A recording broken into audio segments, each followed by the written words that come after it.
Amagufa manini manini duharura. Amagufa cyane cyane yo mu matako. Aya magufa niyo duharura. Aya murayatsi.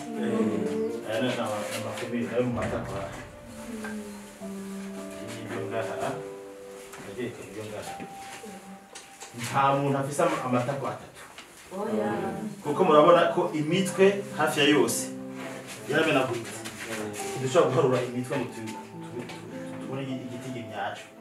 Ariko kubera ko aya magufa ya ntahera niyo aheze rivunikira ngaha akagasigara ugashaka kabona rivunikira akagasigara ugashaka kuharura. Donc ivyo nafata abirabira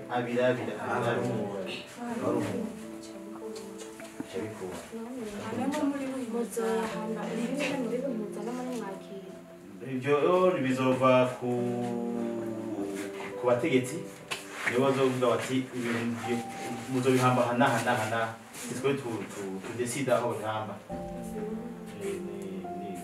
ni tani zo goti azo gukoresha umuti cyangwa ukamwereka neza ati mbega ubona hamwe ugira nka kurya bijya nakagize ubona wosumije kinaka cyangwa ubona byagize byiza ukaraba mbega muno bigira njino ukozikiza gito ukumva yuko n'umutima hamwe byari Imana iravuga ati utahajya wese ndashobora guharanira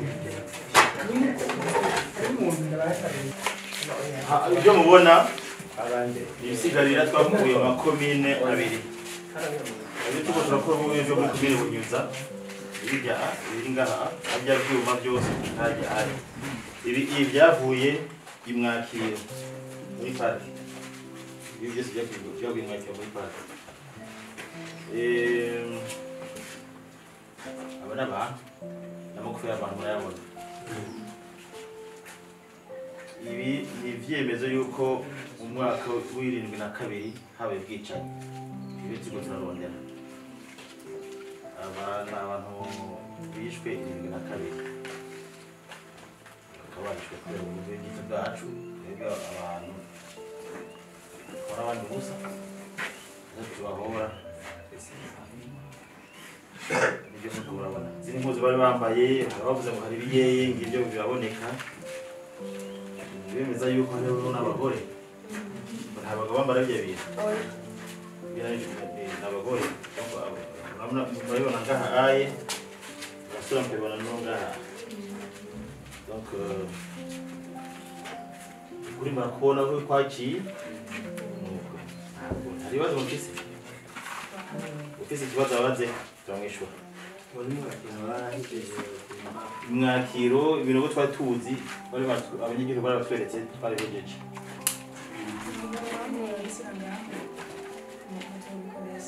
ubu tubishize ngaha aye kugira ngo mu minsi iza bize bishobora guhambanwa iteka